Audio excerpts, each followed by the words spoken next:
Welcome to everyone, all the participants. So far more than 90 participants have joined with us. And this forum Think Right, this is our second meeting. And the second meeting, it has become truly international also.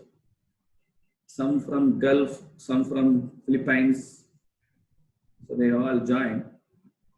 So welcome to all. The forum Think Right is an important discussion forum. It is appropriate to times. And in its first meeting, our respected professor and eminent economics thinker R. Vaidyanathan ji from Bangalore, he discussed about the post-corona world order and the advantages to India. And now, in the second meeting, we are discussing empowering Hindu intellectualism. It is very, very important topic. And the person who is going to discuss and going to interact and who is to deliver this address is very, very important person, respectful sister, Nivedita Didi. And she is the Vice President of Vivekananda Kendra, Kanyakumari, who has dedicated all her life to this country and culture. She is a very important person. And at the outset, I express my gratitude and welcome to respectful sister Nivedita Didi for having given concern and giving delivery for this important topic. Empowering in Hindu intellectualism is the not only need of the hour for last more than 1,000 years, more than 10, 11 centuries, Hindu intellectual has been fighting with alien forces. Even after independence, we have been fighting with the alien forces, alien ideas. And as V.S. Naipaul, the Nobel laureate, rightly said, Hindu civilization is one of the wounded civilizations in the world. Of course, it may be correct. Swami Vivekananda had been to World Parliament of Religions at Chicago. So only after Swami Vivekananda, the modern India emerged out of pride in its culture. Till then, in the last 10 centuries, we were abused, we were insulted, we were ill-treated, we were defeated, except a few exceptions like Chhatrapati Shivaji Maharaj and Vijayanagara Empire. All our history, we have been teased, insulted and looted. So now even after Indian independence, the Hindu sentiments, Hindu beliefs, the core values of Hinduness of our national life is again in peril, and some alien ideas, it has been attacking us. The Hindu intellectualism is not adequately rising up to face the challenges. The tradition versus modernity is the biggest challenge that we have been facing in its current situation. So the forum Think Right, it wanted to address these issues, and in its search of the right person to deliver to address this issue, we find none other than Sister Nivedita, who is capable of doing all these things. She is a Maharashtrian, she is from Maharashtra, who can understand Tamil and speak a little Tamil. And she is based at Kanyakumari, Vivekananda Kendra, established by the great soul Eknathji Ranade. He built that memorial, Vivekananda Rock Memorial. Vivekananda Kendra is a socio-spiritual organization, socio-cultural organization working all over the country. Even in the Northeast, in Arunachal Pradesh, the name Vivekananda Kendra is a household name of every houses in Arunachal Pradesh and some other northeastern states. And our sister Nivedita has been touring all over the country.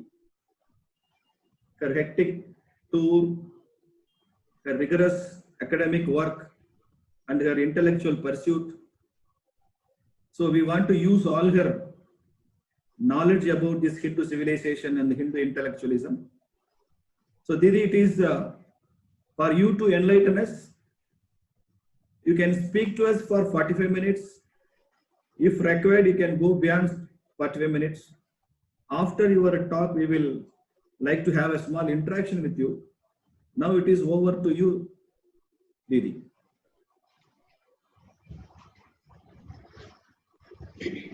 My namaskars to all of you.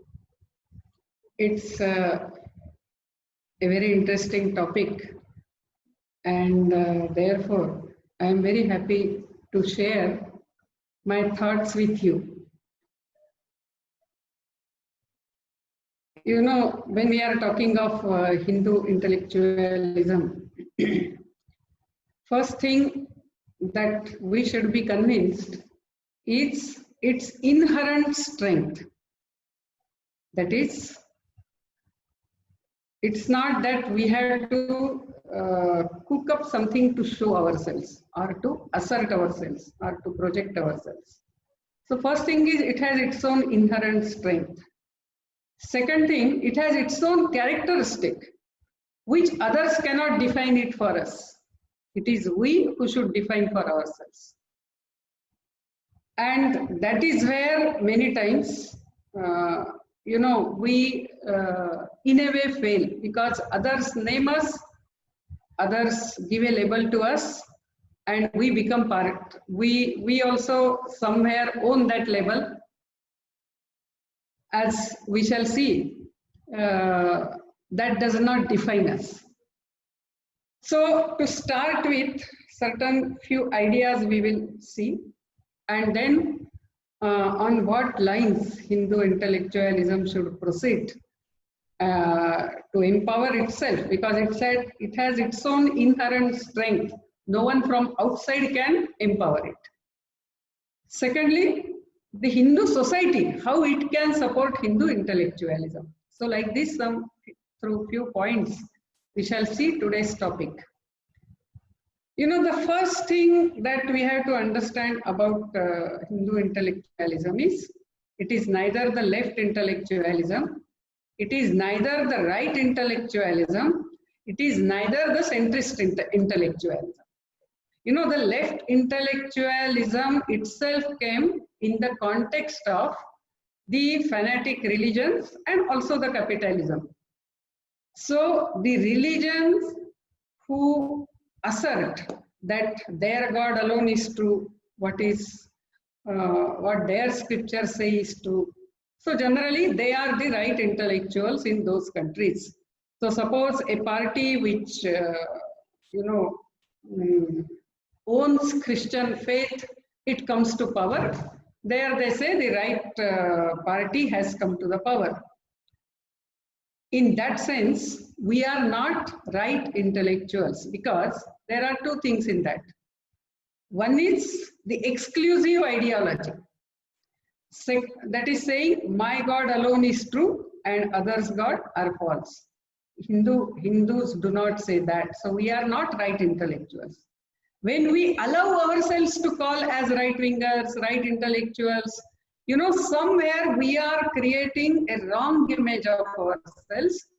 That yes, we also say only our God is true and others' God are false. So we are not right intellectuals. We are not, of course, left intellectuals. We are not even the centrist intellectuals. Centrist, you know, they want to take benefit of both. So sometimes they will pander to the left intellectuals.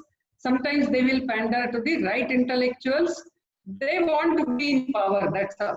And they have no convictions. So we are neither that. Then the question comes, what is our name? And we should coin our name because, you know, the name gets decided by our worldview. So how do we view the whole existence? We view the whole existence as, you know, expression of the one, as interconnected, interrelated, interdependent. And therefore, Hindu generally takes the integral view of the thing. If whatever is there, he takes the whole thing into account. So it is holistic, we can say. Ours is a integral intellectualism. We should decide our name and own it. We should not allow others to label us. Because once they label, suppose they say that in India the right, intellectuals are saying that, it means we are giving a picture of Hindu Dharma in such a way that it is as fanatic, its fundamentals are as exclusive as they are of Christianity or Islam. So this is the first point. The second point, this oneness of existence, this is the fact of science. Today, the more and more quantum physics are, venturing into the study of subatomic particles. It is seen that no more the experiments are objective, they have become subjective. That is, the mind of the scientist is working in that. So that itself is another subject, we are not going into it. Only what we are saying is that our view, our vision of life, our vision of existence is vision of oneness, seeing one beyond many and seeing that which connects all what apparently looks unconnected.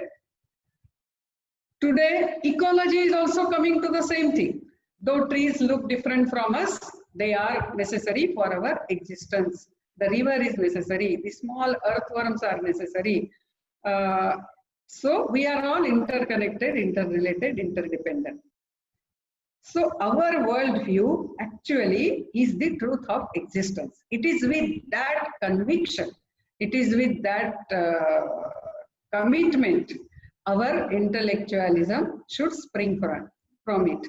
And if we go, we shall not go into that discussion that how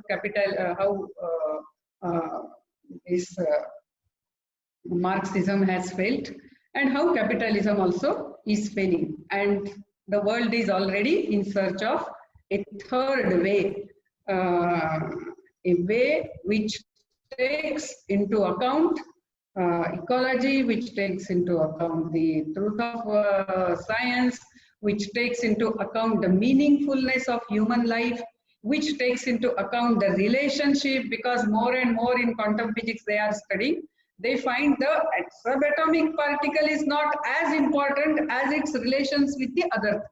So the relations are becoming important. So such world is in need, and it's not that we have that worldview only in philosophy. We have very much in practice also. We have practiced it all along. So even through practice, people can understand it. So it is that conviction that we should have.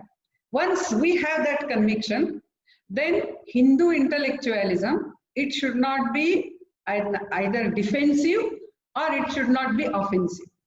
We are not here to take offense against anyone, nor we are just to defend ourselves. Actually, we have to be assertive because the truth is with us. And with that truth, the whole humanity, the whole nature, everything can be protected. So Hindu intellectualism should neither go in offense nor should go in defense. Though we have to very much defend our Hindu society, but it has to be assertive. How it is that further we shall see. Another thing, the Hindu intellectuals, because Hinduism, as it was defined by Aurobindo very beautifully, he says it is an ever-growing, ever-encompassing Godward spiritual tradition. So it is ever-growing, ever-encompassing. So new and new streams get, incorporated into that. So it's not like, for example, the left intellectualism is there or the right intellectualism. It means of Christians and Muslims is there. There it is only one, it's a very defined God or defined philosophy, only one philosophy. And they had to take that and they stand for that. But that's not so for the Hindu intellectuals. We have so many sects, creeds, darshanas, then like Dvaita is there, Advaita is there, Vishishta Advaita is there, Mathura Advaita is there. So the Hindu intellectuals, they had to rise above all this. So when I stand to defend my Hindu society at intellectual level, I may be a very staunch Dvaiti. I may be follower of Ramanujacharya or Madhvacharya or Shankaracharya, or I may have some my own personal guru. All that is fine. But when I defend on the common grounds. And we don't bring those fine nuances and differences in our different philosophies. I will just give you the example of Swami Vivekananda. You know, Swami Vivekananda used to say that Sri Ramakrishna, his power is so great that he could produce thousands of Swami Vivekananda from a clod of earth. Thousands of Swami Vivekananda he could produce. Such deep respect he had about Sri Ramakrishna Paramahamsa. But when he actually started speaking in the Parliament of Religions, it's not only one speech.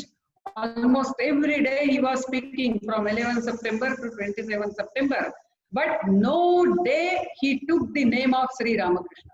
Nowhere. He did not utter the name of his guru. There are some persons who were unhappy when he returned to Calcutta. They even objected to it.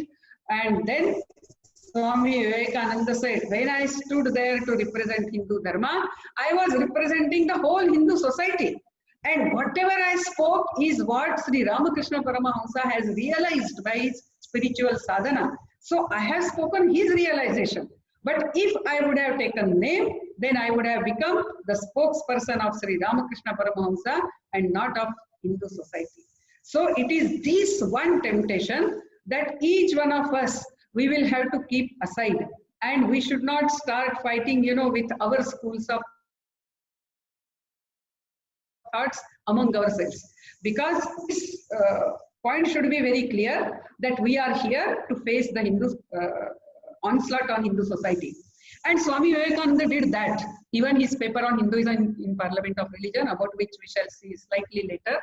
And later when he returned to India, his speech in Lahore on common basis of Hinduism, you know, keeping aside all our sectarian differences, he finds out what is it that is common for all Hindus. And it is on that he builds the grand narrative of Hindu society. It is a tragedy that we did not really further that grand narrative. And that is what we will actually have to do as Hindu intellectuals. So another thing is we have to rise above it. Then as ours is a world view of oneness, you know, Hindu intellectualism is not adversarial. That is, it is not against somebody. Though we may fight for against those who are trying to destroy us, or who are trying to, you know, in a way deconstruct us. For that we may fight with them. But we are not against anyone, because our whole concept is, you know, Sarve Bhavantu Sukhinaha, Sarve Santu Niramaya, and we shall be further seeing that. But the main important point is, we are not against Christians. We are not against Muslims. We are not against Jesus Christ. We are not against Allah. You know, we are against, or we are trying to expose, you know, how the exclusive ideology of Christians, Muslims, or even leftists is destructive to the interest of humanity. That's all we are saying. We are not against Christians, we are not against Muslims, we are not against Jesus Christ or Allah. So this Hindu understanding should be very clear in whenever we say. So this saying that my God alone is true and your God is false. Not only your God is false, you have no right to live because you are worshipping false gods. So like that, no one has a right. If they want to call their God as great or the greatest, they are free to do so. But they have no right to define others' God. They have no right to prescribe what the followers of other gods should do and should not do. And it is that insistence, that exclusive approach to divinity, which creates violence, or which even, you know, propels them for conversion, and then which leads to violence. So we are fighting, or we are exposing the violent nature of exclusive ideology. We are against that. We are not against any God or any community. Then when we come to, the Hindu philosophy, Hindu darshan, it's very grand. Whosoever really starts studying it, he can really appreciate it. You take any part of total of Hindu philosophy, it's very grand. But we just saying, oh, Hindu philosophy is very grand, Hindu way of life is very nice, and India was very great, and we can even take nature with us and all. Just saying such things and repeating it is not Hindu intellectualism. We have to actually improve our presentation. And when it comes to presentation, that is where we are still yet to internalize all those skills of presentation. And initially, the people are always carried away by the presentation of the ideas. They are not carried away by the depth of the philosophy. That comes only more and more once start understanding, living, contemplating, that comes. So it is the presentation where we have to improve ourselves. One more very important point is this, Rabindranath Tagore, his one very beautiful article is there, History of Bharatvarsha. And in that history of Bharatvarsha, he says that how people write the history of India, that so many invaders came and they attacked, they killed so many people in thousands and this and that and that. And the whole, they think that is what is the history of India. But he says, no, when this storm came, the storm was raging outside. But still, in the homes of India, what went on? What national life continued to flow?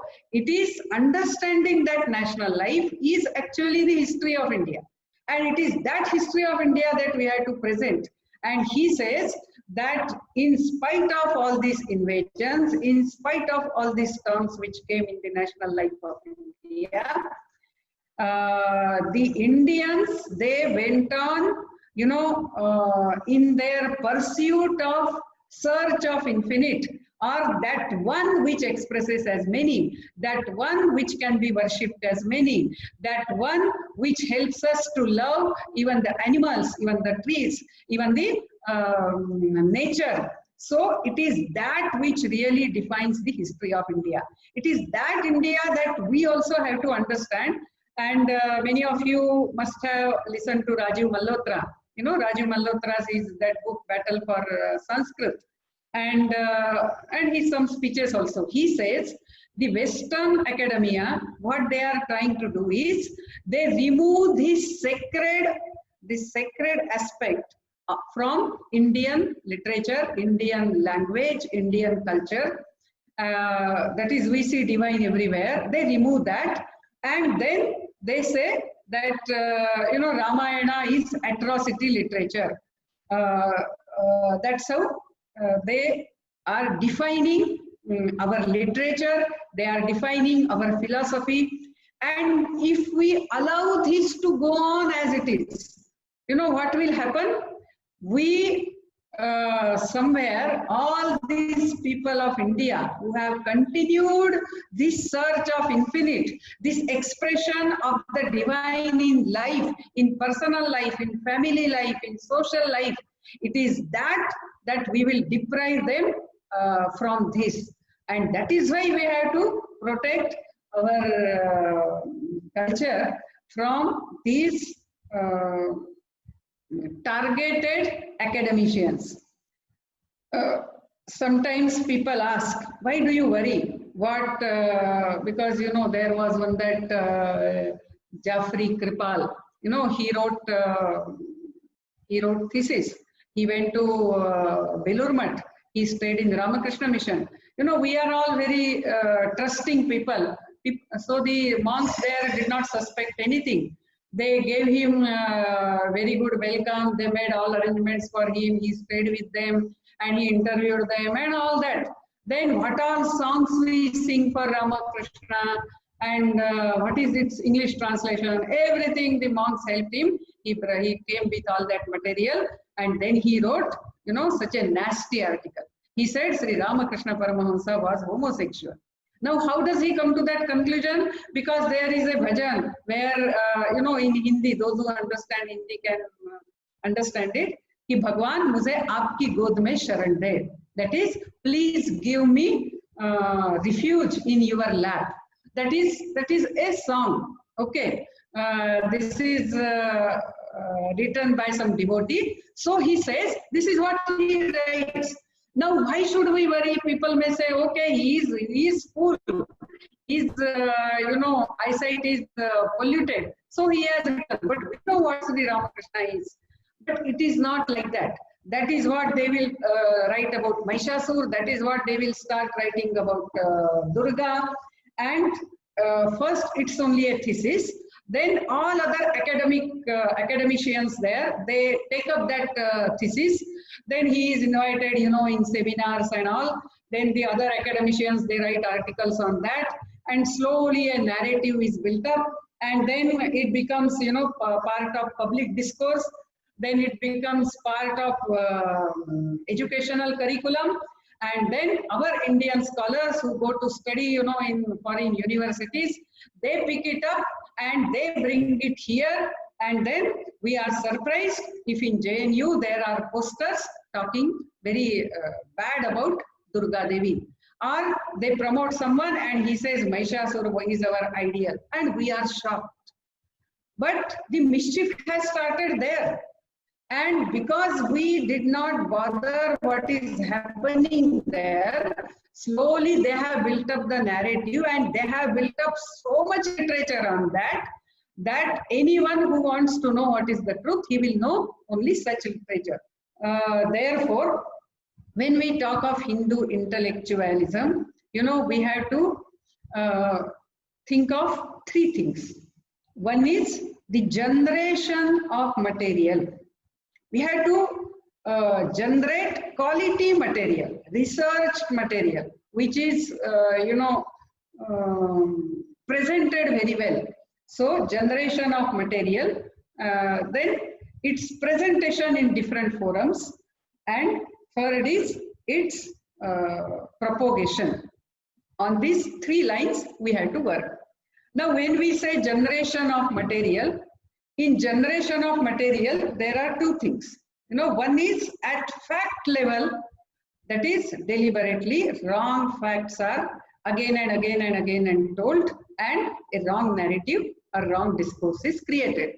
So we should become, you know, very alert to use various occasions. What occasion I can use to correct the facts, means what they are talking, which is wrong, and that we have to present it. Now, I will give you just one example in this to explain the point. You know, our whole history is presented in such a way that is after the ancient period, it was all Muslim rule and mostly it was all Mughal rules. And after that then came the British period. So the medieval period is projected as Mughal period. And it is so wrong. That is, the Mughal period is hardly for 200 years, hardly. Okay. And we had so many different kingdoms. For example, the Cholas, they have ruled for 2,100 years. And it was not a very small or mean kingdom. It was, you know, it went to so many different countries. Even today, it is there. That culture is spread in so many, all these Southeast Asian countries. Once in one international meeting, one Thailand woman, I was asking her, just write down your name. And when she wrote, I suddenly, you know, remembered the Tamil script. So much the influence, these Cholas have influenced all these countries. You know, the biggest temple in Cambodia, Angkor Wat, You know, all that is influenced by our culture. Our Chalukyas, they have ruled for 700 years, a home for 700 years, the whole of Northeast. And you know, 17 times they have defeated Mughals. They have not allowed Mughals to enter the eastern part of India after Bengal. They did not allow. And remember, our cultural India was much, much larger. Don't think it's only political India. The Ahoms did not allow them. The Ahoms have ruled for 700 years. Pallavas have ruled for 600 years. Rashtrakutas have ruled for 500 years. Vijayanagar kingdom is for 400 years. Marathas, who defeated Mughals and have ruled for 150 years, but nothing is mentioned. And the impression is created. So, you know, the simple Muslim in our country gets carried away. He thinks he is deprived after the Mughal rule. The Mughal rule, the British came, and after the British left, it is the Hindus who have taken power in hand. Actually, the power should have been logically come to us, but that's not correct. The Mughals had long become the puppets of Marathas. They were just a puppet king limited only to Delhi.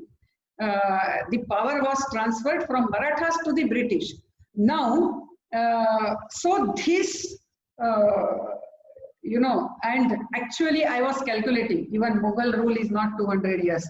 I was calculating when Akbar became the king, that was in 1556, and in 1707, Aurangzeb passed away. So it comes hardly to 145 years. And that too, their kingdom was still growing, and still there were so many other Hindu kingdoms. But a perception is created. Now we as Hindu intellectuals, you know, we have to use any occasion, any context to present our text. So let us say Rajaraja Chola's birth anniversary is there, or Rajendra Chola's birth anniversary is there. Maybe we give a small tweet, but we tell how many years the Cholas have ruled, whereas the Mughals have ruled only 145 years, but we do not know about it. Or talk about Vijayanagara, means we have to find out occasions to again and again and again and again tell the fact till that becomes the common knowledge. That is the correction of fact. And in this, so many things are there. That is contribution from India. The knowledge went from here to Arab. And so Europe tells that we got the knowledge, you know, the Arab was so rich in knowledge. But every time we had to again go on telling, find out which all occasions we can do that. So that is one thing. The second thing means generation of the material at fact level. Oh, here one more, because I use the word, but actually it is wrong. I use the word saying ancient period, medieval period, you know, but this division may be right for Europe or for the West, mainly Europe, because America came much later. Because the medieval period, it means when church became powerful, it was a complete breakup from the ancient European traditions. And therefore, it became a period, okay? So ancient period is different, medieval period is different. Then the church hold got loosened, and slowly as science, technology developed, the church was relegated to the background, and therefore it became a modern period. So there is a break between the flow of thought, you know, what you cherish, there is a break from ancient period to medieval period to modern period. But in India, it is not like that. The same thought as Rabindranath Tagore told, or as Swami Vivekananda says, even today, if Veda Vyasa comes here, he will find certain traditions still continue in this land. So there is nothing like period. It's a continuous flowing civilization. But they have periods, so they made it like that, and they wanted it to appear totally separate. So the Hindu period becomes the ancient period, the medieval periods become the Muslim period, though it is only 145 years. And of course, you take the earlier some Sultanate period, few more years, but it was not all India phenomena. And then again, modern period is again totally separate, but it's not correct. So like this, on each issue, the India's presentation has to be in with that dimension. Then coming to the presentation of that is generation. We are talking about generation of literature at two levels. One is correction of facts. The second is presentation of Hindu view or Hindu paradigm. This is a very challenging task, but unless we do that, we really cannot emerge as the third way or the alternate way or the only possible way for the protection of the humanity, protection of the nature. It cannot be done. And that is where, you know, we have to learn what our earlier acharyas used to do, what Rajiv Malhotra talks about, what Swami Vivekananda had actually applied it, and that is Purva Paksha.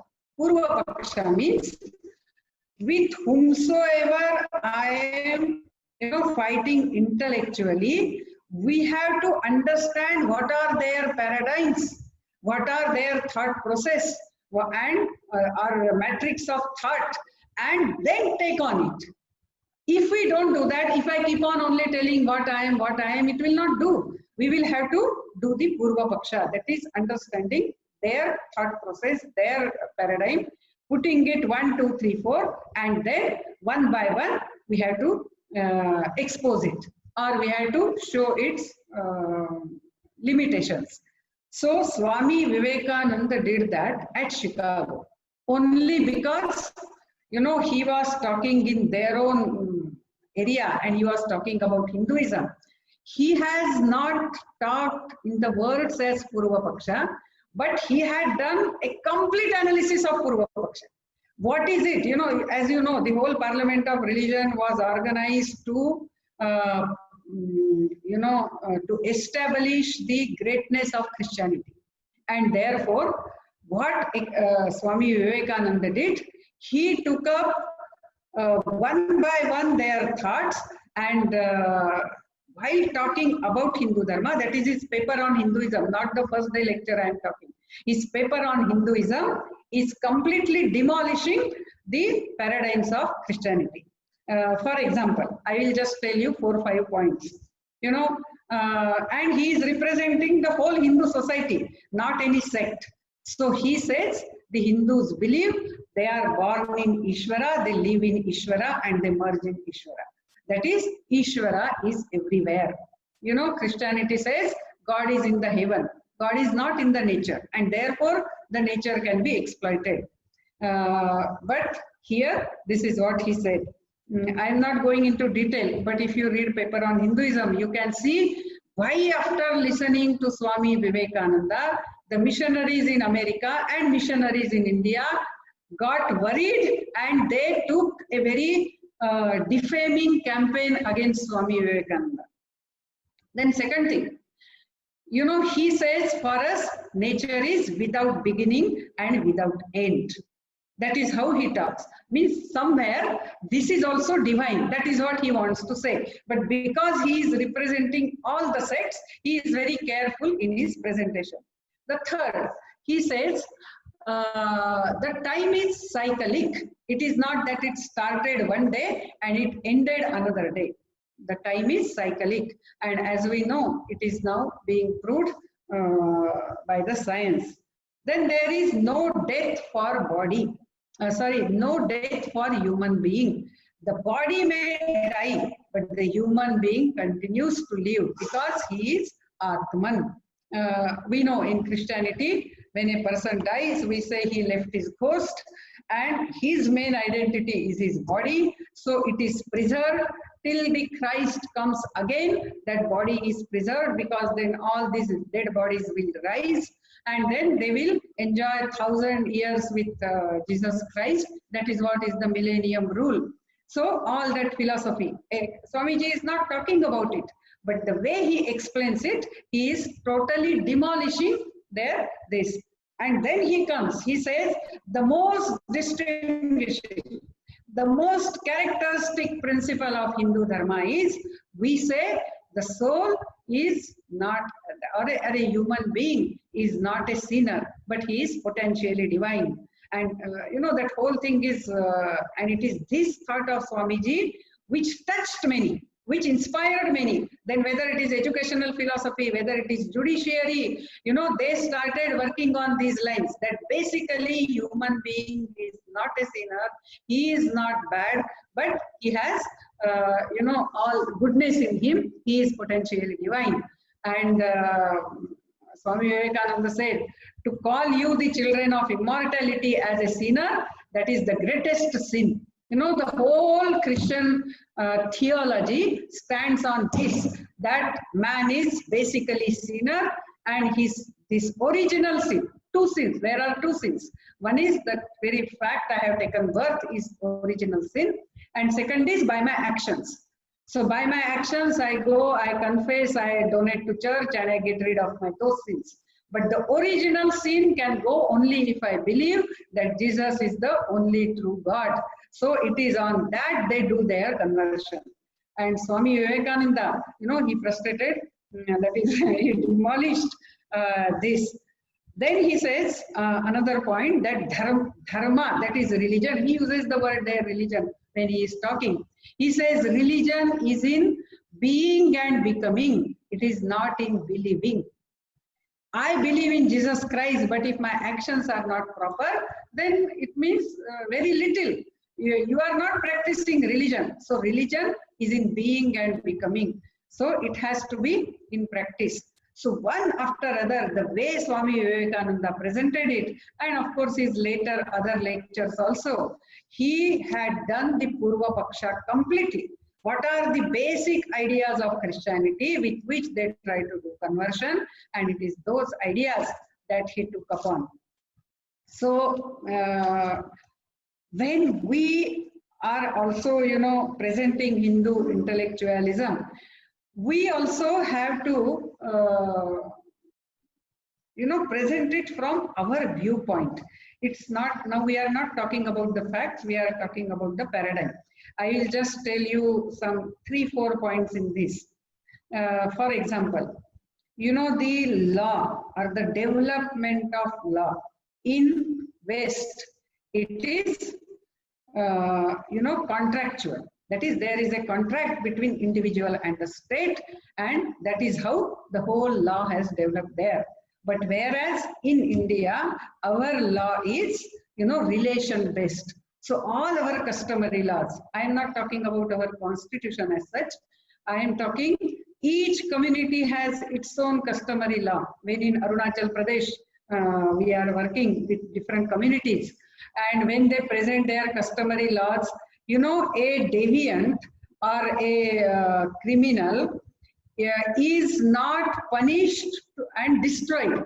Actually, the whole purpose of correcting the deviant is he should become the harmonious part of the society again.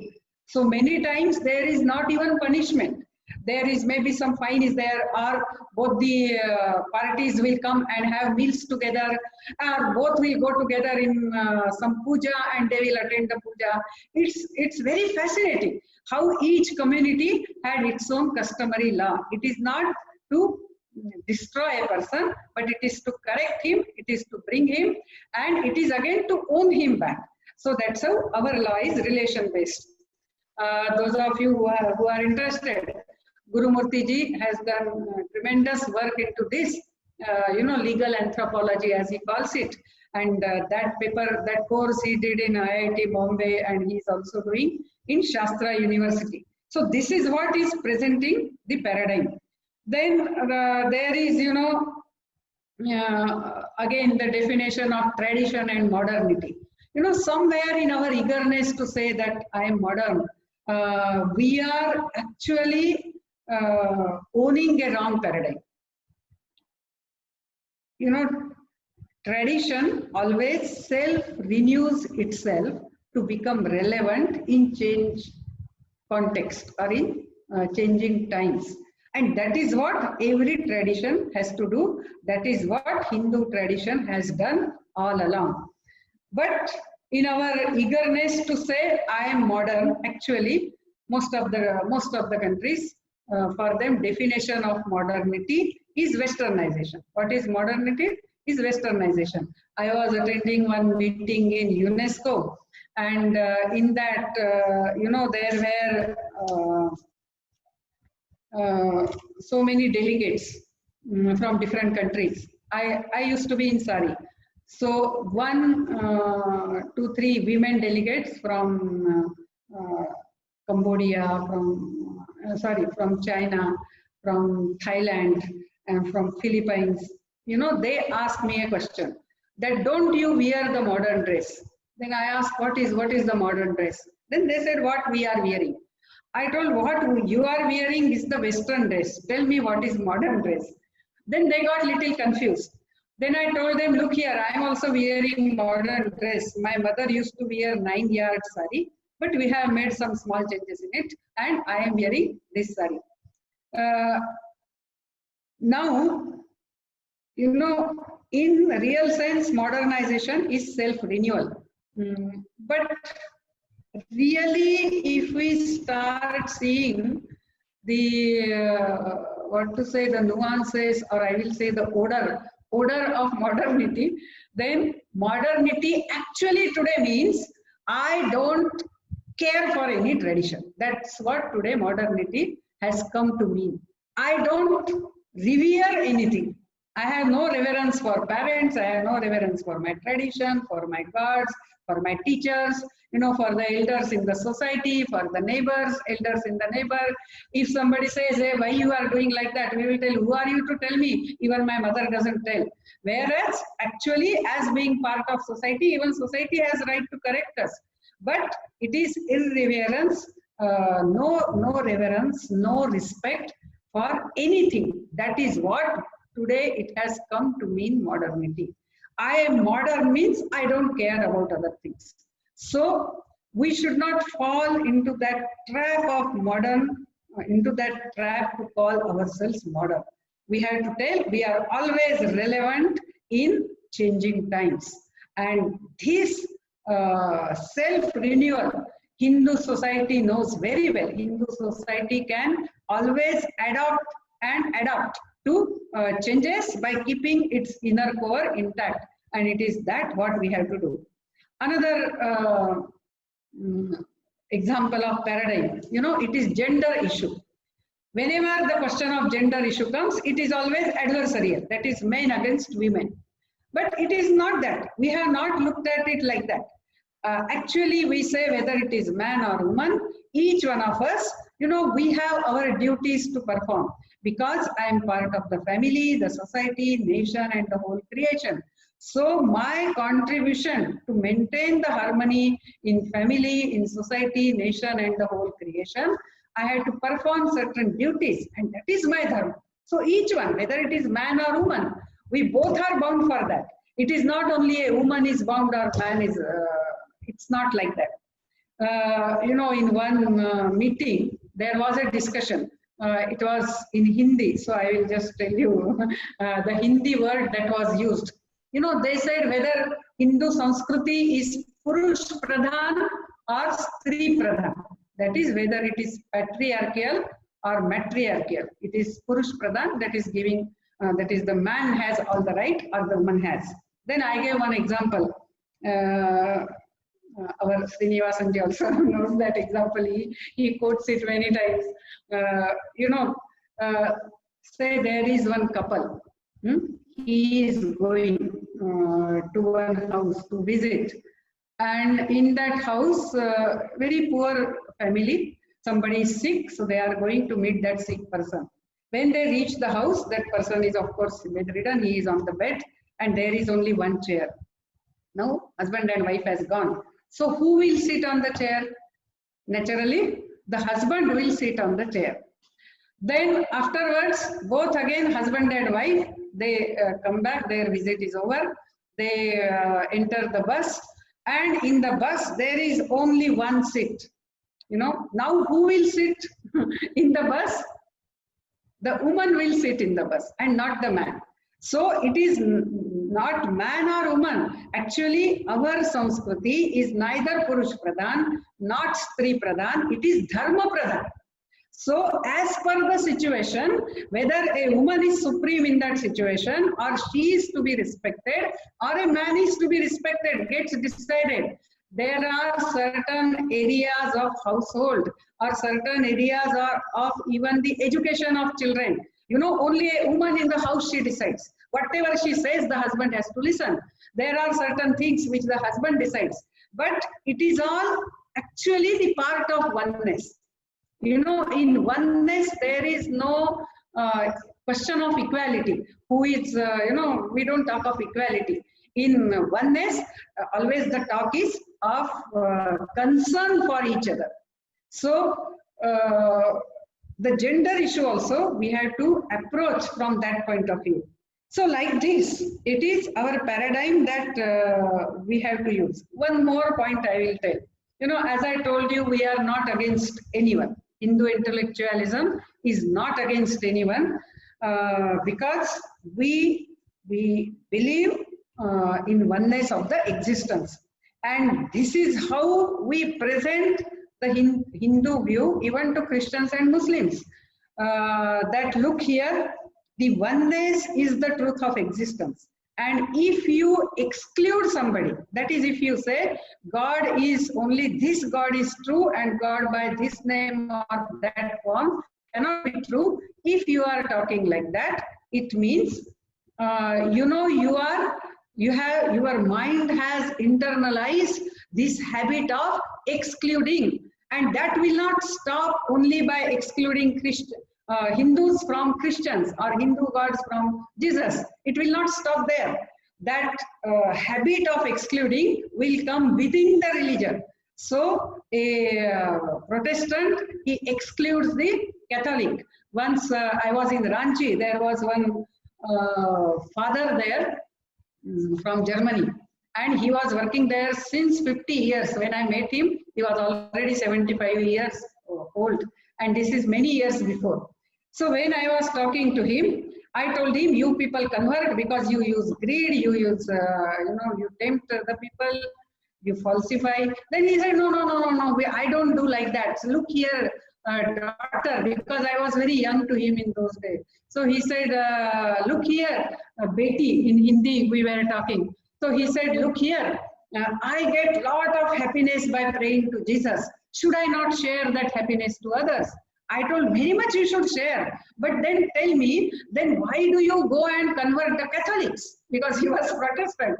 Then he said, but we have to convert the Catholics because they don't know how to pray rightly to Jesus Christ. So Jesus Christ is not the issue.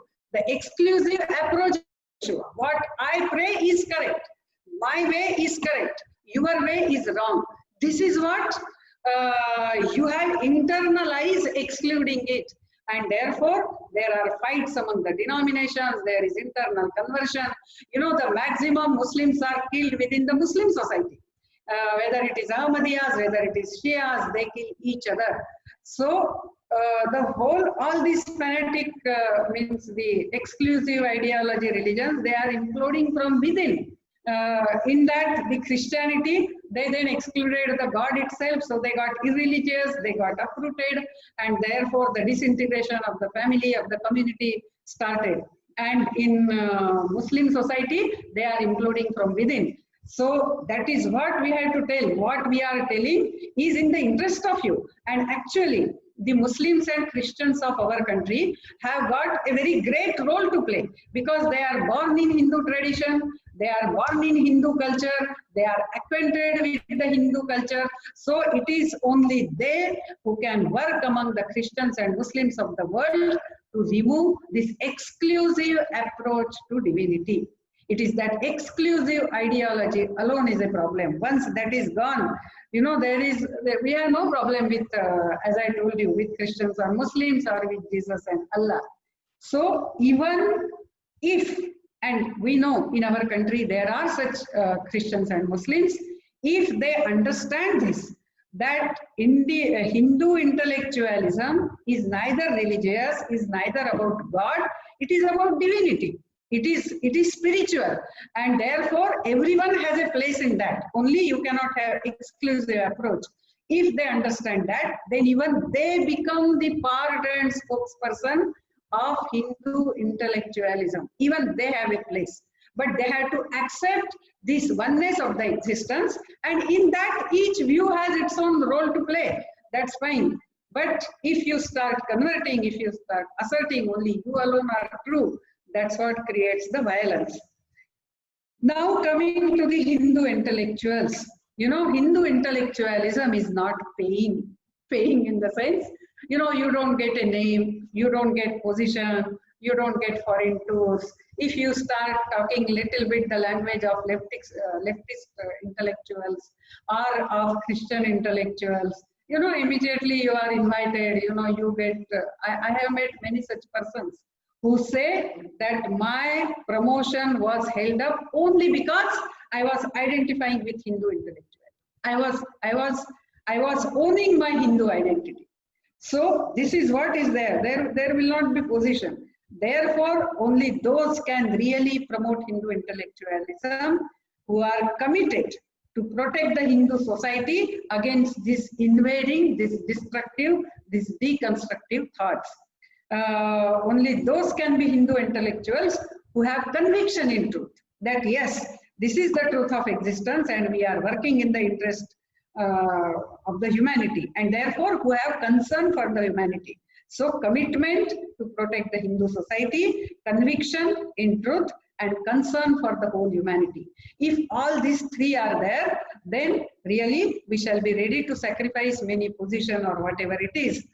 But that doesn't mean there is any alternative for rigor. That is, we have to work very hard and there has to be perfection in our presentation. Our presentation, and as we discussed, that the creation of the reference material has to be immense. Today, if anyone goes to library, you know, he will have some 20-30 books, and in that only one may be presenting Hindu intellectualism, which could be worth presenting. And that is what is the biggest challenge in front of us. You know, there was one very great Hindu intellectual. Actually, he was the cause for revival of European spiritual traditions in Eastern Europe. You know, many, they are reviving their God, they are giving up Christianity and they want to get connected to their roots, their gods and goddesses. So Ramaswarup's one book is there, the name of God or God realization. Very thought-provoking. His all books are, you know, real Hindu intellectualism, intellectualism we can see in him. He used to say that what we lack in Hindu society is scholars who are committed, who work, who really produce the work, you know, of standard work. And it's not that, you know, it's not in our blood. Actually, if you see the material that was generated by Hindu society in earlier centuries is so immense. It's not that we lack in rigor. Somewhere we have lost it, maybe because our commitment is gone, that we have to inculcate it. I am tempted to tell you in very short, many of you may be knowing, the story of Vachaspati Mishra. You know, Vachaspati Mishra wrote the commentary on the Brahma Sutra Bhashya of Shankaracharya. And when he started writing, he got so one with the writing, you know, he was only in that thought. So he will see his clothes kept near him. He will take the clothes, go to the river, take bath, come back. But he will not see what is around. Again, he will come back, start writing. Then automatically some lamp will be lighted in the night when it becomes dark. Food will be kept, he will take food. And that's how it went on and on. Almost he came to the end, you know, 18 years. It went on like that. He came to the end of his commentary, and one day there was storm and the window door suddenly opened and the wind extinguished the lamp which was lighted on his table. As soon as it became dark, Suddenly, after 18 years, the chain of thought is broken. And he just saw, then he saw one goddess-like woman, she came, she lighted the lamp, and he was so surprised. He asked, Devi, who are you? Then she said, I am your wife. You know, he had even forgotten that he was married. And this wife was taking care of him, taking care of food for him, his clothes, lighting lamp, everything. And he had forgotten everything. And he was so touched. He said, why didn't you tell me? I had forgotten everything. She said, no, you were doing some very great work. How I can disturb you? I also wanted to contribute for that. He was so touched that a newly wed wife has not disturbed him for 18 long years. And that's how he named his book itself as Bhamati. So such rigor we have in our blood. Only we have to now practice it and bring it to the fore. Now, just telling few points because I have already crossed the time.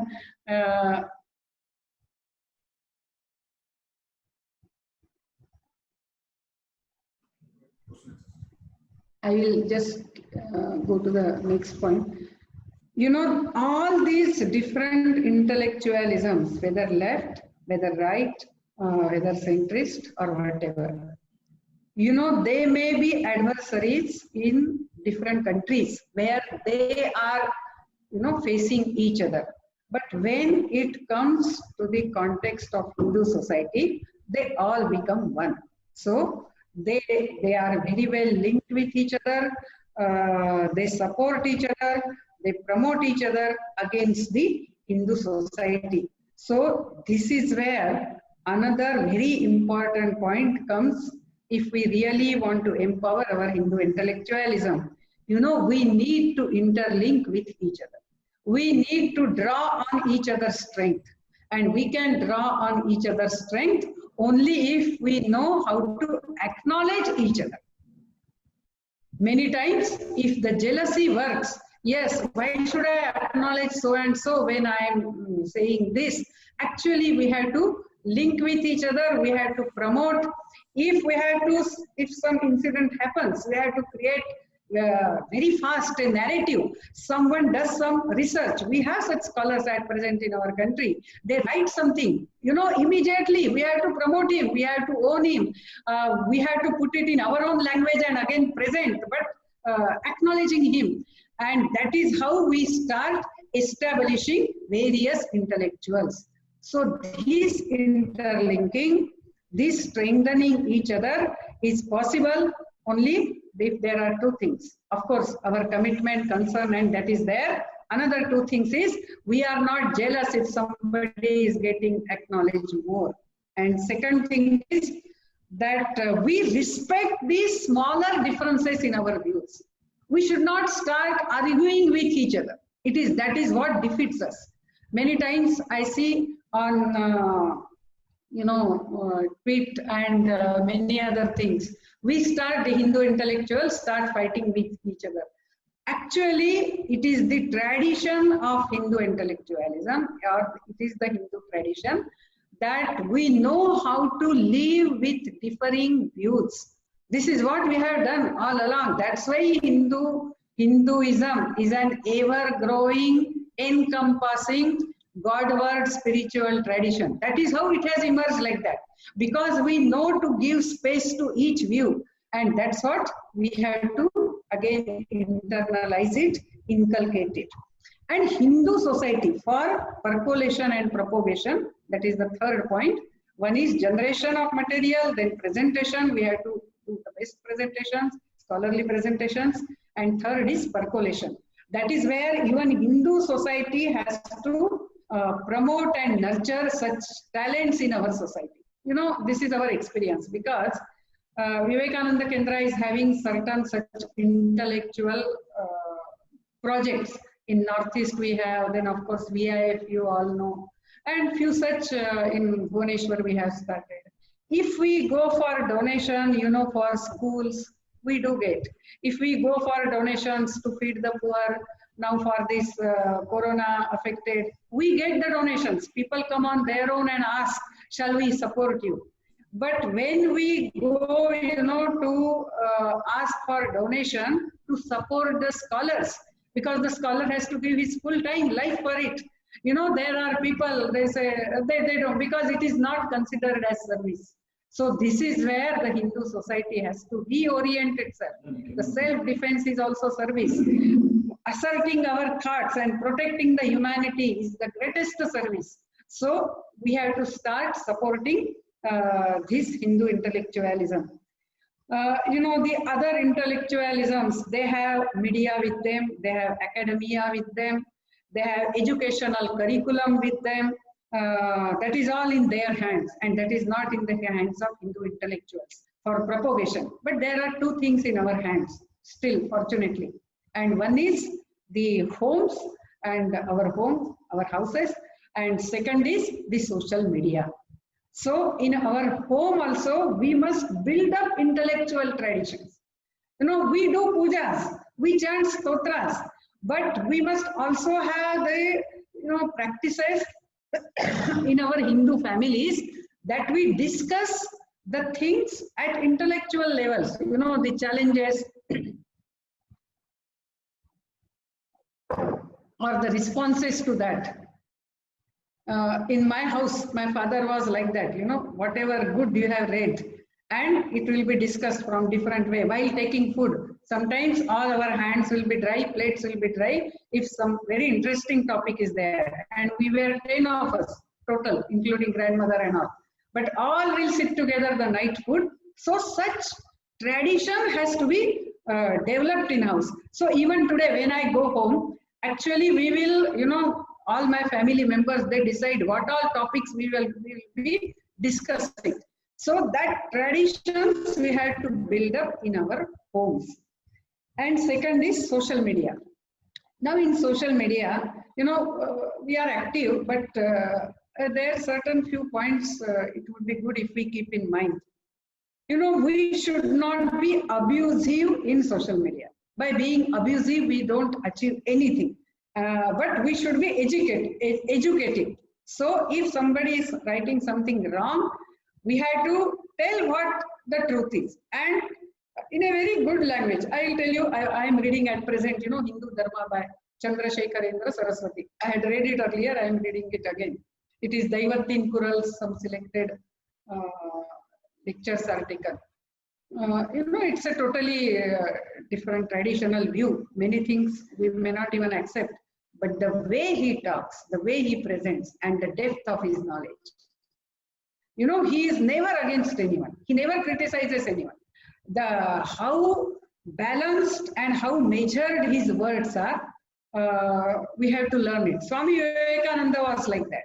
He was very forthright, but he will not hurt anyone. That's how he could talk in America like this. That's why someone told Swami Vivekananda, if 50 years before you would have come, Americans would have stoned you to death. That much fanatic we were, even now we are today. But the way you are presenting, people are listening to you. So we have to inculcate that skill. Then our response, we should not be reactive, but we should be responsive. And if we become reactive, actually we fall in their trap. That's what they want to trap us, and we should not fall in the trap. We should raise at the higher level. That is, in the light of our vision of our oneness, our values of life, we have to respond to all these other intellectualisms. So one last point I will say, it's as to gather the strength of Hindu intellectualism, we have to also at a larger scale, we have to also develop the linkages between the other civilizations which are non-converting, which are not with exclusive ideology. So it is Buddhist civilization, it is the native traditions of Africa, the Japanese tradition, the Native Americans. So some of us should become very good experts. We should develop rapport with them, relationship with them. It's happening to some extent, but we need to do it on a larger scale. Vivekananda International Foundation also since 3 years, has started this Hindu-Buddhist Samvad, because Hindu intellectualism, to gather the strength at global level, we also need a bigger stage and a bigger strength with us.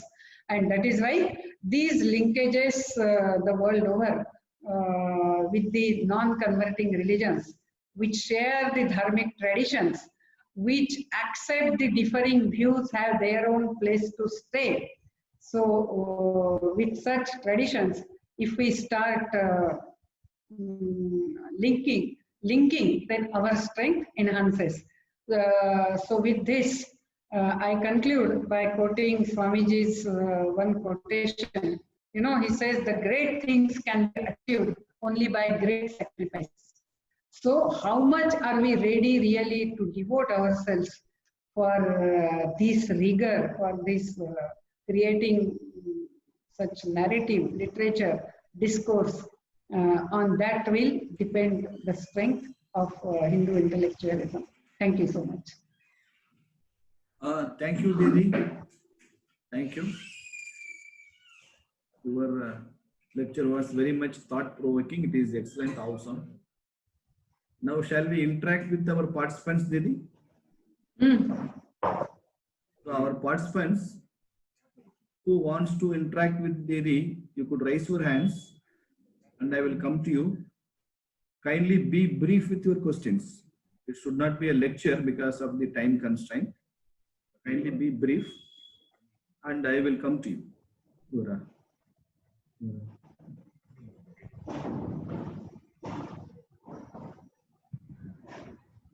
You introduce yourself. Thank you, madam. The nice presentation of all the ideas. My name is Vijay Raghavan from VIT University Vellore campus. I have a generic question in the sense that, for example, in Hinduism as a way of life, we have the myths of Ramayana, Mahabharata, which is a way of life, and Ramayana being how to be a simplified man, and Mahabharata a sophisticated man. But thanks to the government for telecasting these two epics now. But when they were existing, there were no other beliefs in the universe or in the world. But is it not that now to emphasize this to the young children, because many times it is miscarried, it's misconveyed to the children, and so it's not, of course.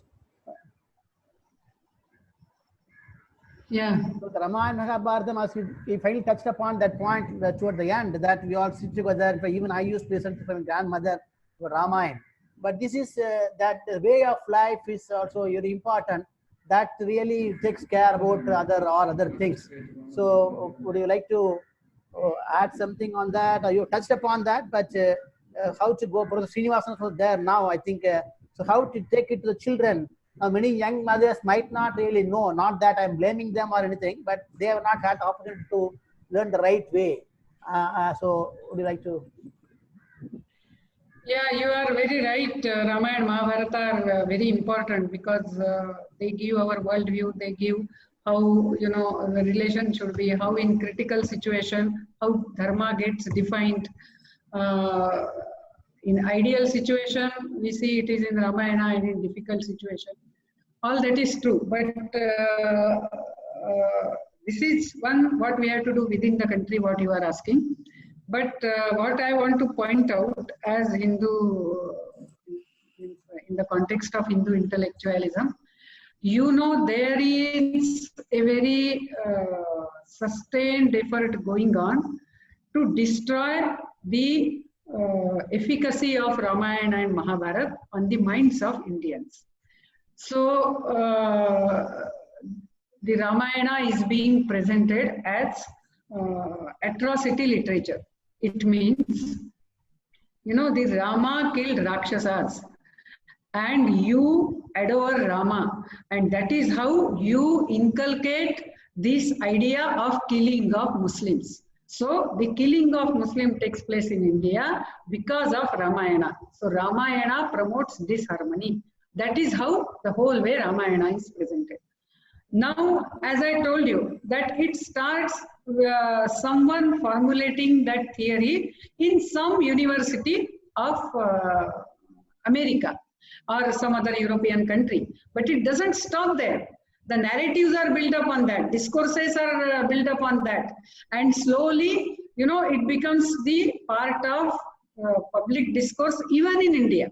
It has already started. Some of the serials are distorted. You know, novels are written in such a way that Arjuna is shown in very poor light, and Karna is, you know, and Duryodhana and Ravana, they are proclaimed. So, first thing what we should insist is that if you really want to understand Ramayana and Mahabharata, go to the original. Original means I don't say you study in Sanskrit. Fortunately, Gita Press Gorakhpur has brought out all these scriptures. So a shloka is there, its meaning is there in English or Hindi. So if we are convenient in English, we can take those books, and we should build up such traditions in our families.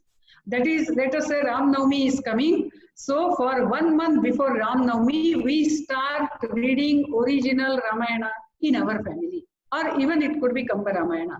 But Valmiki Ramayana is the most logical presentation of life of Rama. All other Ramayanas are very beautiful, but they are based on Bhakti Rasa. But if suppose intellectually our children are getting confused, then to answer to that, the Valmiki Ramayana gives the most logical exposition. Therefore, I said Valmiki Ramayana. Otherwise, all Ramayanas are very great. There is no doubt about it. So, reading of such original things should start. And if our children are reading a novel, you know, written on Karna, written on Duryodhana, written on Ravana, we should say, you first just read the original. Then you can read anything, no problem. But you must know, you know, what is the fact. Then you can know whatever is artistic creation. So that way, in every home, we should be insistent on going to the originals. Thank you. Thank you. And also, as Hindu intellectuals, we should be aware what is happening. You know, this is what Rajiv Malhotra has written in his Battle for Sanskrit book about how Ramayana is being presented as atrocity literature. Rajkumar, now it is your turn. Yeah. You know, Next the whole question. narrative was decades, and then only the Jews were killed. So same way, a narrative is being built up. We should know that, and we should take on that. So that was there. Then after I first read that book, I think maybe 3 years before, and then after some 1 year before, that is after 2 years, I saw a small news that Ramayana and Mahabharata will be taught in Harvard University. Now we feel so happy, oh, Ramayana, Mahabharata is being taught. But we do not know it is being presented as atrocity literature. The sacredness is removed from that. The dharma is removed from that. And then it is being taught that we don't realize. And our students, our Indians who go there, study there, you know, they come back with those oppression specks on their eyes. So they will see in Ramayana only oppression. They will not see the sacredness of Ramayana. So that is where, before even we send our children there, we have to give them the original. Didi, now Mr. Rajkumar is waiting to raise his question. Yes, yes. Good evening, both of you. Vanakkam and Namaste. Ma'am, myself Rajkumar, currently I am Namakkal. I work for an Arab-based company, and my colleagues and friends, when they meet me, they always say, we being a Muslim, we pray one God, Allah. But you being a Hindu or whatever, how many God you pray? What is your view on that? Of course, depends upon the person. I suitably answer to them. But still, I have a confusion. What should be the precise answers to them? Once I was reading one Muslim website just to know what they talk, you know. In that they had written, the Hindus are not clear about their God. That's why they pray to so many gods. That's how they present it. We don't know. And we, you know, in all good faith, we start talking with them. Secondly, they tell either your all gods are imaginary, or you say the one has become many, then why it should be many? The God should be same, because you have so many gods, you know, it's a problem. Now that's why Hindus are divided. You have asked me a question which needs a very big answer, but I will try to be as brief as possible. You know, Swami Vivekananda gave a very beautiful example. He said that you take the photograph of rising sun, you know, it's red in color. After some time, it's orange in color, then yellow in color, then silver color. Then you take its photo on the eclipse, on the day of eclipse. It's a ring. Then after some time, it is a diamond ring. Then let us say you take the photo of sun going in some spacecraft, going as near as possible. It is full of explosion. Now put all the photos in front of someone and ask which is the true photo of sun. Which is the true photo? Rajkumar, for you. Yeah, I understood. Ah, yes. So how the red or orange or this can be same.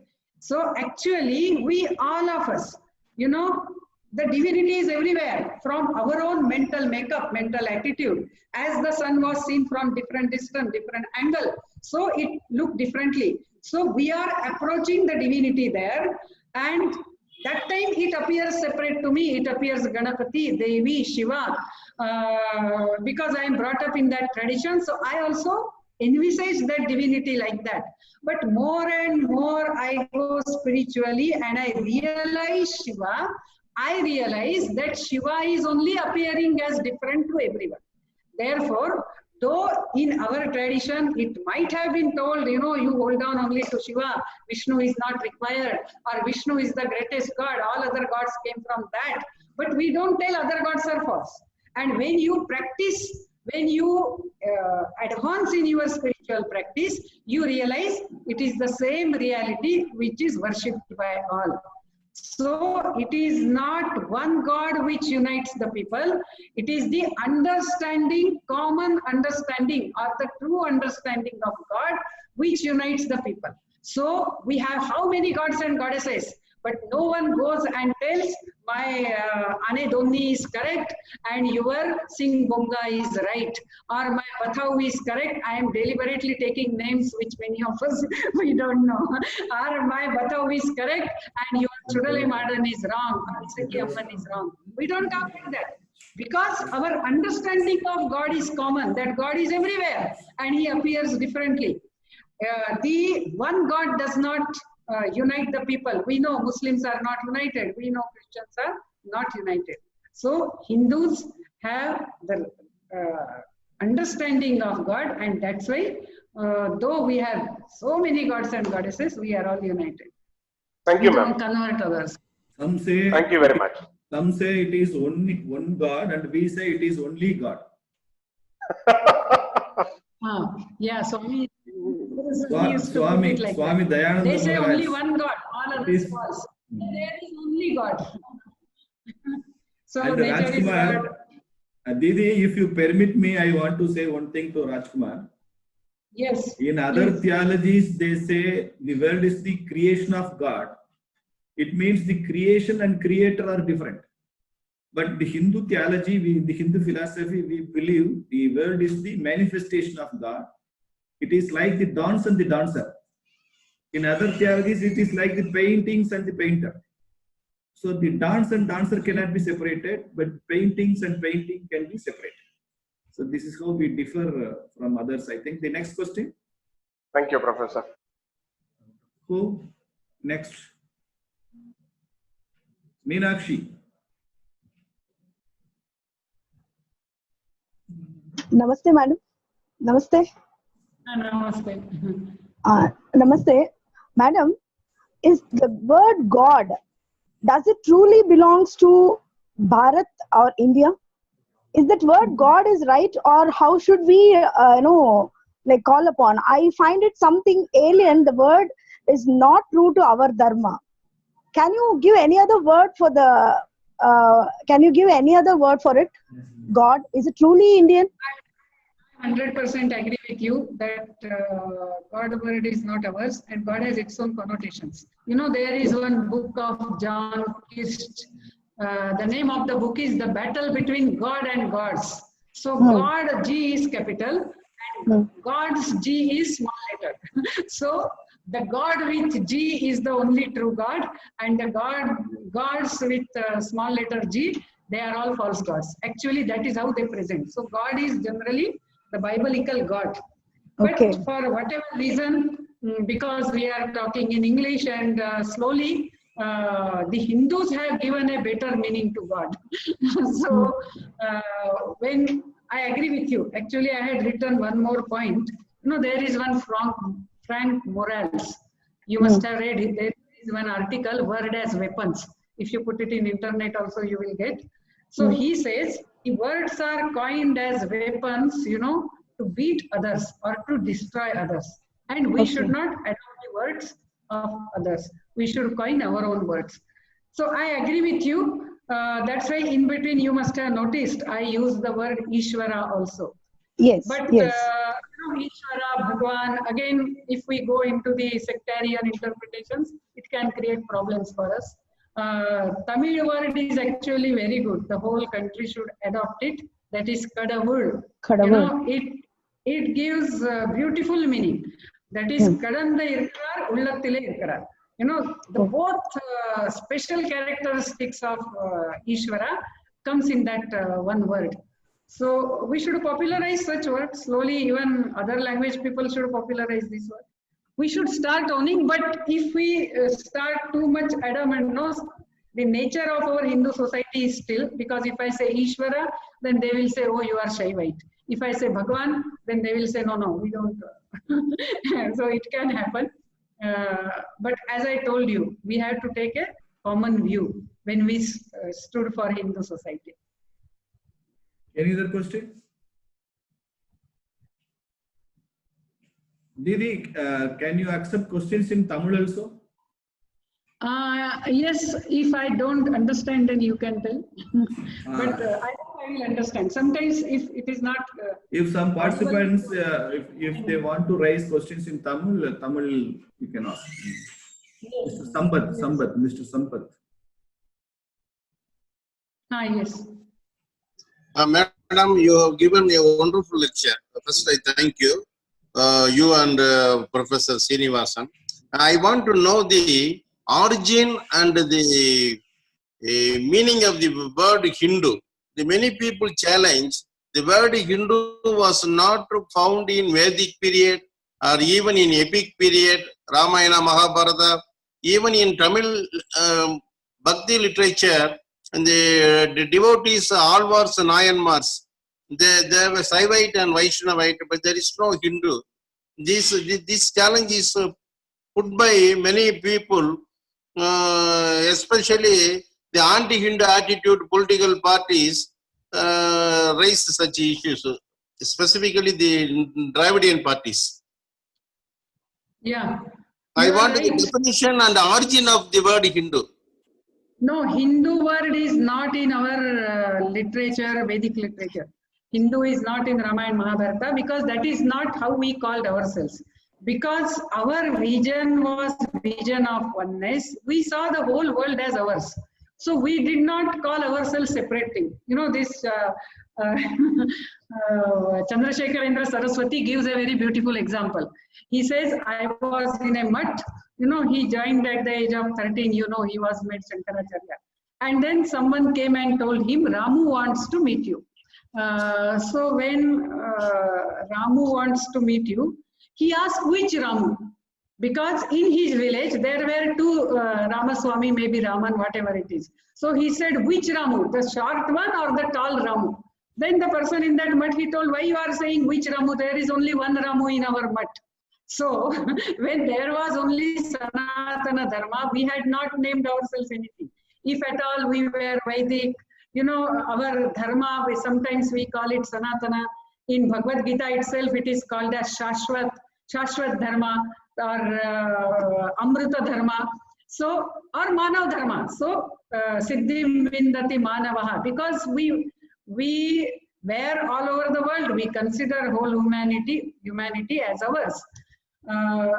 But when the exclusive ideologies started developing, or the people started cutting themselves off from this whole human identity. We are something separate, chosen, and all that. That time when they came to India and they wanted to name India. Now, how it is to be named? If you have one God, you can say Christ, so you are Christians. So like that you can name. But here gods are so many. Okay, by language can we name all Germans? But our language is not one. We have so many languages. So by what way to name? So they started saying that the people that side of the Sindhu river are, different. So they are all Sindhus. Now in northwest as well as in northeast, that is in Assam, Sa is pronounced as H. So the Sindhu became Hindu, and that is how they started calling Hindu. But still it was limited to Persia and all, and the Greeks could not pronounce H, so they started calling it as Hindu. From that it became India, and that's how the names they gave. But when the Muslims and the British, when they came here, slowly the Hindu name, mainly I will say it is the British who started adopting it because they wanted to differentiate us against the Muslims. But people staying in interior areas, in their own villages, they don't know the Hindu name. So if you go and ask who are you, they will not say I am Hindu. They will say I am Shaivite, I am so and so. So this is there. Let us say today we all decide that, or centrally someone decides that no, we shall not use the word Hindu, we shall use the word Bharatiya. But the problem will continue. Again, in some places people do not know that they are Bharatiya. They will again say, no, I am Shaivite, I am Vaishnavite, I am Shaktas. So Swami Vivekananda very firmly he said, whatever it may be, how the Hindu word came and has stuck to us, maybe people are trying to give wrong meaning to us, but it is by our own Purushartha or by our own behavior, we shall make the Hindu word, the most decent word or the decent person in the whole world. So we have to now accept it. We cannot disown it. And therefore Swami Vivekananda was the first one who said, say proudly that I am Hindu. So this name has come to us and we own it. We are not ashamed of it. Actually, this is very nice name. It's only geographically given name. Now people have tried to give some meaning to that. But Swami Chandrasekharendra Saraswati and many others also say that the word has come in our literature much later, maybe 17th century, 18th century. So there is no point in saying that because Hindu is not in Vedic time, so we won't accept it. It has become our identity and we shall establish that narrative. Hindu means the one who does not reject anyone. Hindu means the one who sees the, the potential divinity of human being. He is the Hindu who can go along with science, whose philosophy can protect the nature. He is the Hindu who gives space to differing views in the world. He is the Hindu who has never destroyed anyone. He is the Hindu. It is the Hindu who have always prayed, Sarve Bhavantu Sukhina, Sarve Santu Niramaya. Can any community or society in the world can claim all these great things? And therefore, very proudly, we should own the word. We should say we are Hindus. Here is just two more questions. One is Mr. Ankur Ayola. Yeah. And the next person is Amar Prasad Reddy. Yeah. Hello, madam. As a common man, how can one protest in a noble way to such extremist ideologies against Hinduism? We feel agitated. More so, how to give documentary proof when our own education system is lacking in highlighting such fundamentals? See, first thing is, if we are clear what for we are, we will not fall into their trap of reacting and abusing. They abuse us, we abuse us. This is not dialogue. The dialogue is also Vade Vade Jayate Tattva Bodha. Our dialogue is talking about the fundamentals. So let us put forward what our fundamentals are. And we have to develop it. because the Hindu is already, you know, in a way with lot of wrong misinformation, he is already demonized, and therefore by our words and by our conviction, we should project ourselves properly. The second part of yours was that there is no reference in education. Of course, there is not. And therefore, the work of Hindu intellectuals is very difficult. We have to go to the original sources. We have to go, we have to internalize our Hindu paradigm, and we have to generate the material. We will not get it in the, what to say, the curriculum. That is the books prescribed for different degree courses. We are not going to get into that. But lot of material is still there. If we want, we are ready to work, and we internalize the skill of presentation, which we have to learn. Actually, to learn this Purva Paksha and all, that's what Rajiv Malhotra was telling in his lecture. Initially, he tried to send some young Hindu intellectuals to Western universities, that they will learn about from them, and they will also know the Purva Paksha. They can also learn the skill of presentation. But by that time they completed the education, they had, you know, deserted our camp, part of them. This is what earlier had happened for East India Company also.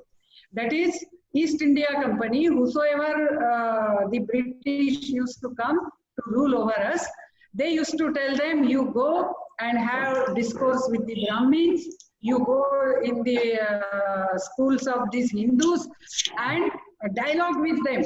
And when they used to dialogue, actually they used to get convinced. Means in those days, till that time, actually we were very good in debating.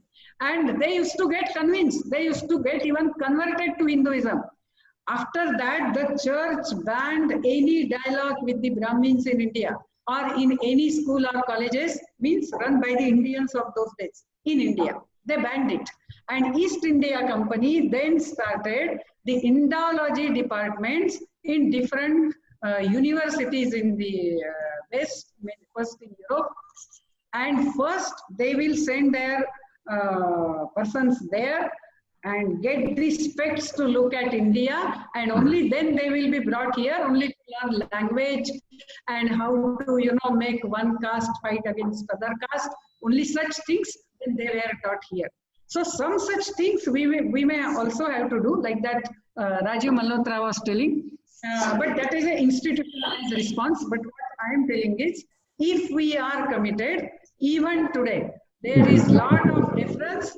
Only we have to learn the presentation, and scholarly, irrefutable presentation has to be there. And as Michel Danino, you know, another great Hindu civilization admirer, he is now citizen of India. As he says, we even don't have to, you know, overdo the things. We don't have to falsify anything. What is already accepted, that itself is so much. Only we have to present it logically and from Hindu viewpoint, from Hindu paradigm. So that is the work that we will have to do. We will not get it in educational institutions. The last question, it goes to Amar Prasad Reddy.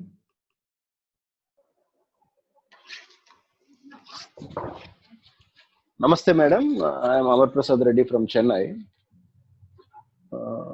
It was really an enlightening moment. Lot of things I have learned today from your speech. That's really wonderful. Thanks to Srinivasan Anand. ரொம்ப நன்றி, அருமையான ஒரு நிகழ்ச்சி. There are a few things which I would like to stress upon. One, there is one common agenda being fixed by maybe you can call as anti-Hindus or whatever it is. Thinking beyond our culture and tradition is modern. This is a kind of thought they are, you know, putting into the young brains. This is not the culture, this is not the tradition, there is something beyond this culture and tradition. That is the thought they are putting in the young brains, that especially in the schools itself. And second thing, I think we have a very limited access to the temple. I'm saying Limited most access to the temples. Hmm. I'll tell you where we are lagging. There are we cannot organize big conferences inside the temple, but Muslims, they can organize big programs inside the mosque or church. They will organize, so the discipline will automatically come, and it will directly go into the heart, directly goes into the mind. I think because the state governments having a hold on temples, we are lagging in organizing such programs. Even to organize small Velakku Puja in Tamil Nadu, Andhra Pradesh, ladies do that puja, Velakku Puja. We have to pay money, 50 rupees for doing that for every one person. So this is, I think, we have to work on that. And third thing is that I always surprised that how could one convert themselves from such a beautiful culture and tradition to whether it's Christianity or other religions, doesn't matter. The conversion matters here. I think leaving the beauty, divine culture and values is not that easy. I think that means something is more they are offering. I don't know what the more they are offering because I have not gone through it. Something more they are offering. I think we have to fix that. What is that they are offering? Whether financially something they are putting or brainwashing something that you come here, we will do something for your life, or they are paying or whether they are paying any caste cadre, something like that. I think we have to fix certain things. That is very important. And the other thing is, especially in the schools, I think we have to put our culture and value-based education slowly in the syllabus. Otherwise, I think after 100 years, it will be very difficult to bring back our values. I leave it to you, madam. I agree with you that school curriculum, it should come and all, but as I told you, the fact is today this, that it is not in our hand. So what is in our hand, let us start working with that. Temples also are not in our hand. They are in the hands of the government, and the government appoints anyone. What Tiruvilakku Puja you told, even in Kanyakumari we experienced. And they said you had to pay money. We told we will not pay. We will bring 1,000 women in the temple. Will you bring police and beat us? Then collector got jittery. He said, I will pay for you, but you please don't say that. And he requested us. So this is the tragedy. Temples are not in our hand. School curriculum is not in our hand. Our children might get corrupted. All when that is happening, how much alert and aware, and we should be preparing our children, which does not happen in Hindu homes. We say all religions are equal, oh, wo bhi acha hai, ye bhi acha hai. We keep on talking like that. So we should, as you know, if paper you put it in water, it will get wet, but you laminate and then put water on that, it will not wet. So we have to laminate our children from the childhood itself, so that when they go out, nothing will, all these conversion things and all will not work on them. I will just share with you one or two points. That first thing is they take it very psychologically, okay, when they convert the person. And they have steps, how to go step by step. Because I have worked in Arunachal Pradesh, Kanyakumari is a Christian majority district, and I have worked in Kanyakumari district also. And I have worked even whenever I came to know someone is getting converted, I went, tried to convince them, and I found more and more I tried to convince, I had the opposite result. So then I started thinking deeply about it, that what is it? So one thing is how they, suppose somebody is sick or somebody's love affair fails, they will catch that weakness and then they take that person. So you are sick, then if you become Christian, you will become all right. So he becomes Christian, he does not become all right.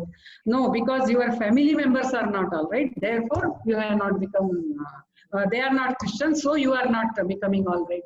And like this, step by step, in Arunachal I have seen, this topic is very big, but I want to tell more about the other point.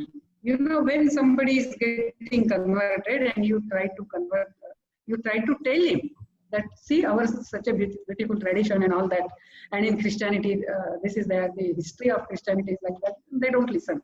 Actually, their conviction enhances.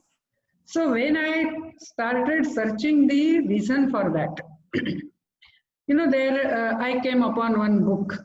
The book is 30 Days After Conversion. Okay, and in that book, so many things are there. I will tell you two things. The first thing is they say that you got converted because generally they get converted, in hostel or something like that. So till now you were following the Satan, okay, and now you have come on the way of God. So naturally Satan will not like that, and Satan will come to take you back in his path. But if he comes as a Satan, you will recognize. So what he will do, he will come in the form of a mother with tears in the eyes. He will come in the form of a father telling, oh, I can't sleep, my son, how you are becoming Christian and giving up tradition. He will come in the form of a, grandmother, telling, I will get heart attack if you do that. Now all this has happened. All this is told to him. So he comes now home in leave. And when mother says, let us go to temple, he says, hey, what temple? This is all, like that he will speak. And then he starts praying like this. So when then mother, father start telling him, mother starts crying, father is worrying, that time this boy, will he see mother there? He will not see mother. Because he is already told, the Satan will come in the form of a mother with tears in your eyes. So more the mother tells, more he becomes firm. Because he is now fighting with the Satan. He is not listening to mother. So he is fighting with the mother. And that's how more you try to tell, more they become firm. So this is how they take psychologically. Another thing which was given in that book was, that suppose you, because you are becoming Christian, but you are a neo-Christian, so you don't know much about Christianity. So others will come and start telling you so many lies about Christianity, and you cannot answer them. At that time, what you should tell, whatever it is, I don't know, but by praying to Jesus, I get lot of peace, and that's why I pray. And this really I have heard from those who were about to get converted or were converted. More you start talking to them, they say, you please stop. I feel very peaceful by praying to Jesus Christ. They are taught like that. And then slowly, one by one, they are so completely ensnared. Then going back is difficult. There is one, what is her name? Esther Dhanaraj. It's very interesting. She was from Andhra Pradesh. Then how her family slowly got converted. 1 year, the pastor is working on that family. You imagine, Telugu Brahmin family. And then she became very staunch Christian. She married in Christian family. Then she went to America. Then she enrolled herself in Department of Theology, to learn apologetics, means to defend Christianity. And then when she started Christianity, she found that it is completely illogical. She was really sincere enough, transparent enough. Then she came and talked with her husband. He said, I know that, but then what to do? Anyway, we are Christian, and to have some discipline for our children, we should go to the church every Sunday. So her interview with Raju Malhotra, some 2 parts is there. You can listen to that. How they work on them. And that's what I was telling. We have to understand the way others are using, the different thought or different points to present Hindu Dharma wrongly to them. So really work is immense. It has to be at the home level. It also has to be at the level of each one of us. But as I told you in the beginning, we should not be continuously crying over what is not in our hand. It is a tragedy. Even today, educational curriculum is not in our hand. It is a tragedy. It is not change. It is a tragedy. The temples are not in our hand. But what is in our hand? Let us start working on that. Because what is not in our hand, if we keep discussing, we only become depressed, disappointed, negative. So still nothing is lost. Whatever is in our hand, on that also we dedicate ourselves, because the truth is on our side. It only needs a strength to become victorious, and that strength we have to provide with our own action, with our own words, and with our own dedication. That is what today the Hindu intellectualism is demanding from all of us. Thank you.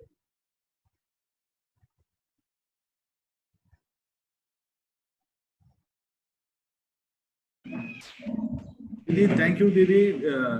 The whole session, it was very thought-provoking, and your orientation for these 2 hours to empower the Hindu intellectualism is something phenomenal.